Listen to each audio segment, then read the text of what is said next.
Welcome to Tales from the Mind. Today is the mining story. Sheriff Josiah Script walked through his town, tipping his hat as he passed by the main street. It was the late 1800s, and Silverton had prospered into a booming silver mining town, which caused the town council to change the name. Josiah felt that it was a little on the nose, but he wasn't paid to decide on things like names, and he just kept the peace. He snorted through his nose at the thought. It was a strange sort of peace that he was asked to keep, but he had at least been given it straight, and it wasn't like he had the cleanest of paths anyway. So who was he to pass judgment? He kept moving down Main Street, little more than a dirt road and some tents a few years ago. But now it was bustling with activity as plywood buildings went up everywhere. He waved at the two boys building a hardware store. Nice boys who would come into town looking to sell the miners everyday equipment that would make their lives easier. Silverton had been little more than a one-street coal mining town until a few years back, when someone had struck it rich with a vein of silver ore. Panhandlers flocked to the town as news spread, and everything began to boom from there.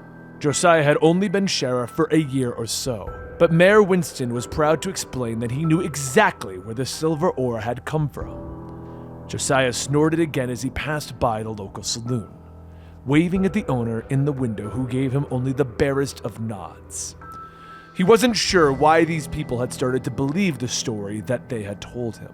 Supposedly, it went back to the first settlers that arrived here from England. They had made a strange sort of peace with a local tribe, going to war with the opposite tribe to offer blood to some sort of ancient being beneath the earth. Josiah wasn't a religious man, so he gave no more thought to some earth god than he did to the one true god that supposedly floated high up above in the clouds. He would allow others to believe what they wanted as long as they paid him enough. He finally stopped outside of the sheriff's office, his dusty boots clumping on the plywood floors. Of course, this wasn't like any other job that he had ever known. Turning back to the office, he passed through the door, removing his hat and putting it on his desk.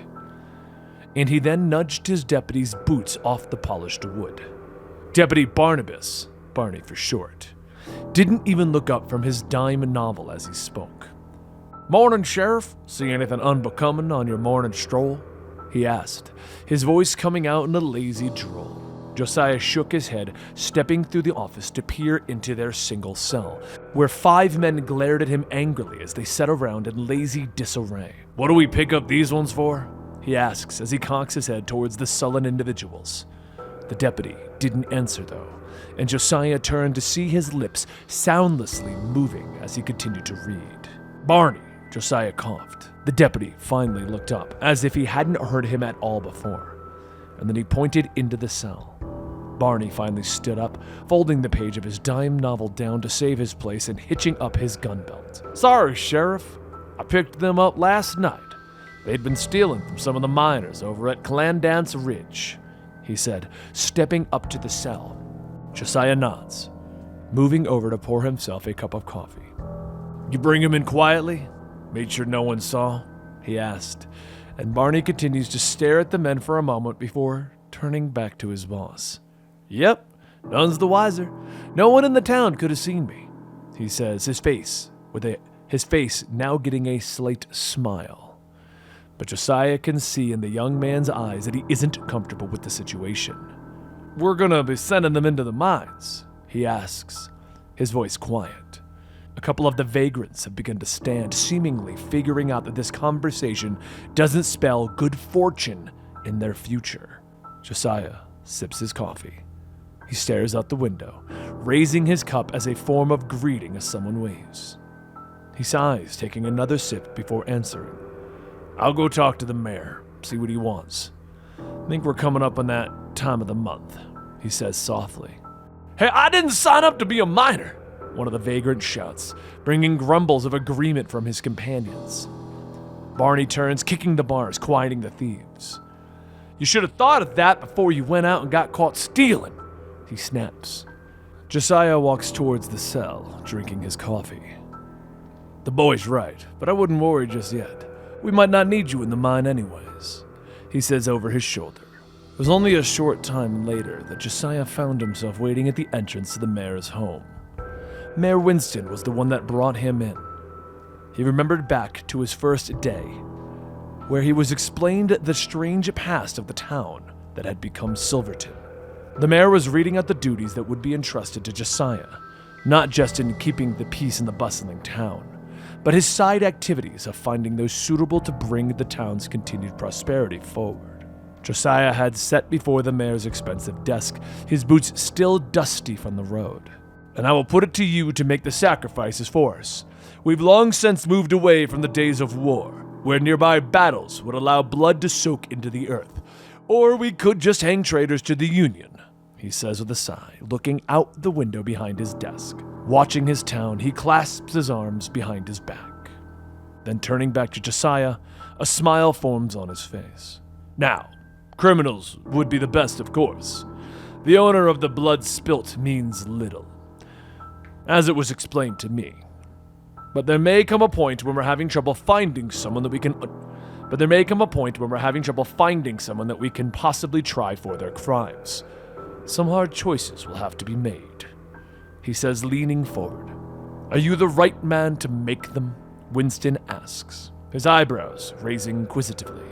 Josiah was silent for a moment as his mind was still trying to process everything that the man had told him about how the town had made sacrifices to the dark god beneath the earth, how the richest and most powerful individuals were among the few that knew, how it needed to be kept quiet. Mayor Winston coughed slightly, trying to get the man's attention, and Josiah finally stood up. He remembered that he had $5 to his name and little else. Now that his time with the army was done, he knew that he had to move forward, even if forward was the strangest thing that he had ever heard of. Mr. Mayor, I'll do anything you ask of me if the pay is what you say, Josiah tells him, his voice confident as he reaches out, shaking Winston's hand. The mayor's slight smile broke into a full grin, his eyes gleaming. That's what I like to hear. Josiah remembered those events as if it was yesterday. He had been with the town for a year now. Luckily, the receding days of the wilds of America have given them all manner of thieves, cattle rustlers, bandits, even this far north. There had only been one family that had gone missing, a poor family that had gotten lost on their way into town, hoping to strike it rich in the new silver mines. Josiah still didn't like to think about that, though. He stood when the mayor came to greet him, the two exchanging pleasantries briefly as he ushered him into the man's expansive office. Tell me the good news, Josiah. You know it's been several months since our last sacrifice. Rumbles of poor mining and dry riverbeds have been reaching my ears, he says, sitting down at the desk, motioning script into one of the plush chairs across from him. Josiah nods as he sits down, trying to not get the dust of the town on the furniture. He always felt awkward when he stepped into the splendor of the rich man's world. Picked up a group of bandits last night, 5 of them in total, he says, and the mayor leans back in his chair, smiling with relief. He clapped his hands and he rubbed them together with joy. Oh, thank God. I was starting to get worried, he tells the sheriff, and Josiah nods, continuing forward. But we need to know, sir, did you want us to hang them all? Or do you need some of them down in the mines, continuing to work? He asked, and the mayor leaned forward again, his face taking a serious look. His eyes wandered, staring at nothing, as if listening to something, and he finally begins to nod, pointing a finger at Josiah. No, you're right. We need more people down in the mines. Our work is almost complete. Good thinking, he says, standing up, looking out the window. Hang 2 of them, and make sure the town attends. The grief and anger, it'll help feed it. He continues in a whisper before turning back. Send the other 3 down in the mines. Stockwell will know what to do with them. He says we're close, his eyes having an almost feverish look about them. Close to what, sir? Josiah asks, but Winston doesn't seem to hear him. His eyes take an almost glassy appearance. Josiah coughs to get his attention, bringing the mayor back to their conversation.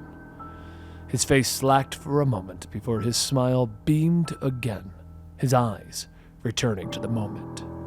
Just send him to Stockwell. He'll know what to do with him.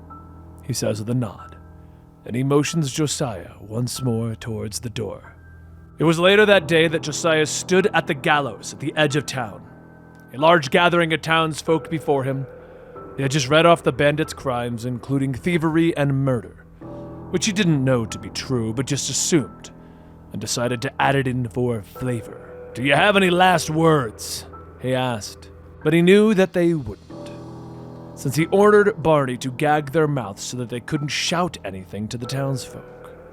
Josiah looks at the gathering of people, men, women, and children. He can see the looks of torment on their faces, those that don't wish to or enjoy seeing men lose their lives, no matter the reason. Others seem to have a type of glee in their eyes, perhaps one that they themselves aren't even aware of. He frowns slightly, wondering if there's something in the town that does this to folks, something that turns them this way. His mind flashes back to the mayor mentioning that grief and anger would feed the beast below, but he dismisses it. Just more religious hocus pocus. Finally, he turns to Barney, nodding his head, ordering him to pull the lever that would drop the floor out from beneath the two men. The first one died quickly, his neck snapping as the rope was pulled tight. There was a sharp intake of breath from the crowd as the sound echoed over them. The second wasn't so lucky. They watched as he struggled for a minute, the thick rope strangling the life out of his body until he finally slumped into a state of deathly repose. There was a moment, just a fleeting second of time, where Josiah felt the town freeze. It was as if everything was gray, lifeless, as if everyone in the crowd was holding a collective breath. But it passed quickly. New life seemingly breathed into Silverton.